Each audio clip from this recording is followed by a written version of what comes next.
Following the first joint address to Congress of President Donald Trump's second term.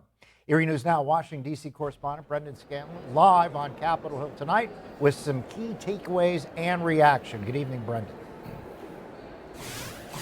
Hey there, Mike. Good evening to you. Well, the president's nearly 1 hour and 45-minute address drew a lot of support, applause, and standing ovation from Republicans in Congress, but not so much support from Democrats. Democrats today reacting to the address as they really do everything in their power to push back against the administration's actions with a Republican trifecta here in Washington. America is back. Tuesday evening, President Donald Trump touted accomplishments during his first 6 weeks in office, including executive action at the southern border. The media and our friends in the Democrat Party kept saying we needed new legislation. We must have legislation to secure the border. But it turned out that all we really needed was a new president.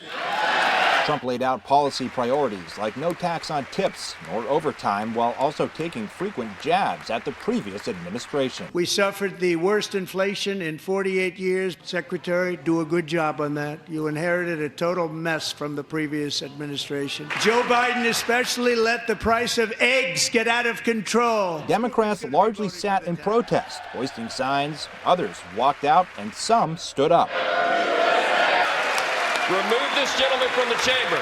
It was kind of a campaign rallying talking point. Today, Democrats, including Congresswoman Stacey Plaskett, reacting to the address. Plaskett says she was particularly concerned about Trump's Social Security fraud claims. In terms of people who are 150, 160 years old getting Social Security checks. It's not true. In the Democratic rebuttal, freshman Senator Alyssa Slotkin said democracy is at risk. It's at risk when the president decides you can pick and choose what rules you want to follow, when he ignores court orders and the Constitution itself, or when elected leaders stand by and just let it happen.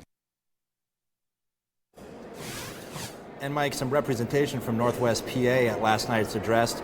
Mark Fogel, the Butler County native, and his 95-year-old mother were guests at last night's address. Mark Fogel, of course, as I said, the Butler native. He was a teacher. He was held for 3 years in Russia. He was detained by Russia before he was released last month. Also in attendance were family members of Corey Comparator, the volunteer firefighter killed at the July 13th Trump rally in Butler, Pennsylvania. Reporting live on Capitol Hill. For Erie News Now, I'm Brendan Scanlon. Mike, back to you.